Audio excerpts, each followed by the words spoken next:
Canberra, Australia. Australia's opposition party promised Tuesday to establish a Pacific Defence School to train neighbouring armies in response to China's potential military presence on the Solomon Islands.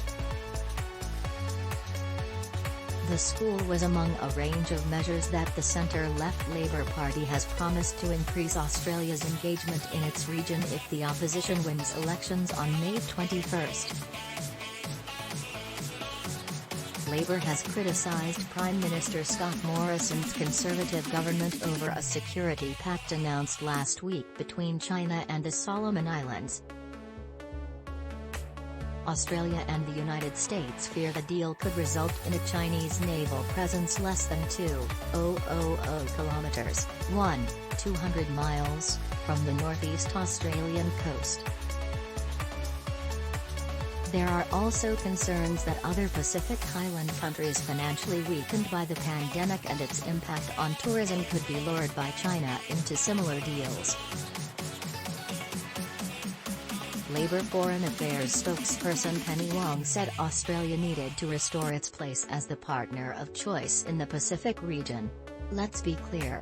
The prospect of a Chinese base less than 2,000 kilometres from Australia's coastline is dramatically detrimental to Australia's security interests. That has occurred on Mr. Morrison's watch. The Australia Pacific Defence School would deepen institutional links between the Australia Defence Force and its regional counterparts while supporting the region's needs, a policy statement said. Opposition Defence spokesperson Brendan O'Connor said Australia currently only provided some training for its neighbours' commissioned military officers and none for lower ranks. In recent years, this government has been derelict when it comes to its relationship with Pacific Island countries, OGO.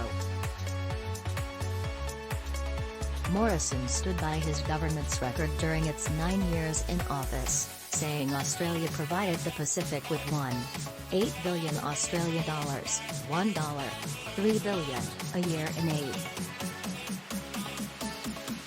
Australia was the only country in the world that had a diplomatic mission in each of the countries that make up the Pacific Islands Forum and has provided every country with naval patrol boats.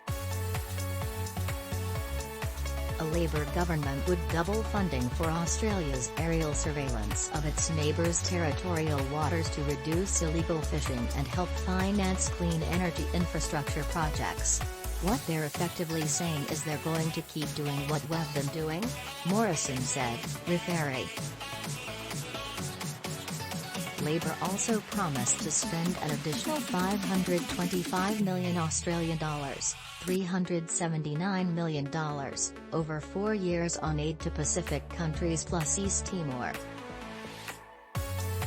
The state-owned Australian Broadcasting Corporation would be funded to take more Australian television, radio and online media content to a broader Pacific audience.